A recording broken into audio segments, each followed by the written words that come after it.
ITI ঠাকুর দেখা এখন complete আর আমরা উঠে গেছি টোটোতে। এখন যাব রথতলা। ঘড়িতে তখন বাজে 4:10-15। আইটিআই থেকে রথতলার প্যান্ডেলটা অনেকটাই ডিস্টেন্স, সেজন্য আমাদের টোটো করতে হয়েছিল। আর দেখো এই যে টোটো থেকে একটা লাইটিং দেখলাম, এই পাশেও একটা লাইটিং। সবগুলো ক্যাপচার করা যদিও সম্ভব হয় না, আর একদিনে সবটা ঘোরাও কমপ্লিট হয় না। আর এই যে তোমরা লাইটিংটা দেখতে পাচ্ছ, এটার মানে আমরা রথতলার প্যান্ডেলে প্রায় চলে এসেছি। এখান থেকে 2 মিনিট হেঁটে যেতে হবে। এখান থেকে লাইটিংটা শুরু করে দিয়েছে।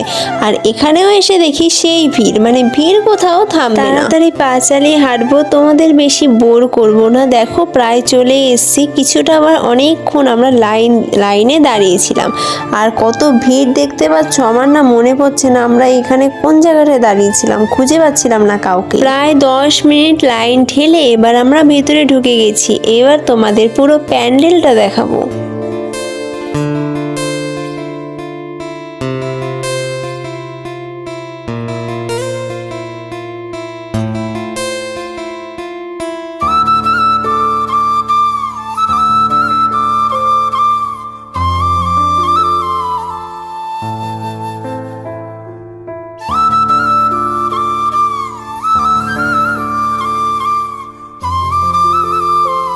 এবার চলো গুটি গুটি পায়ে আমরা ভিতরে চলে যাই। আর ভিতরে তো চলে এসছি। এই যে আমি আর আমার বোনও হাঁটছিলাম, আর ক্যামেরার দিকে একটু তাকালাম। আর এখানে আমরা এখন তুলবো ছবি। আর এই যে একটা ধাক্কা খেয়ে গেলাম।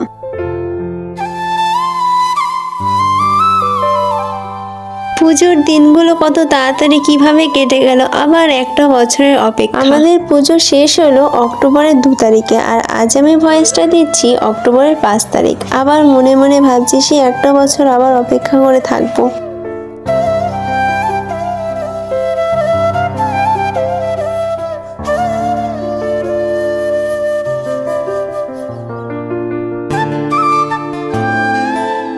এখানে ঠাকুর দেখাটাও আমাদের কমপ্লিট হয়ে গেল। এবার আমরা একটু মেলায় ঘুরবো। আমরা ওখান থেকে বেরিয়ে গেছি। আর এই যে আমি একটু ভিডিও করছিলাম, আর বাইরে বেরিয়ে দেখি প্রায় সকাল হয়ে গেছে।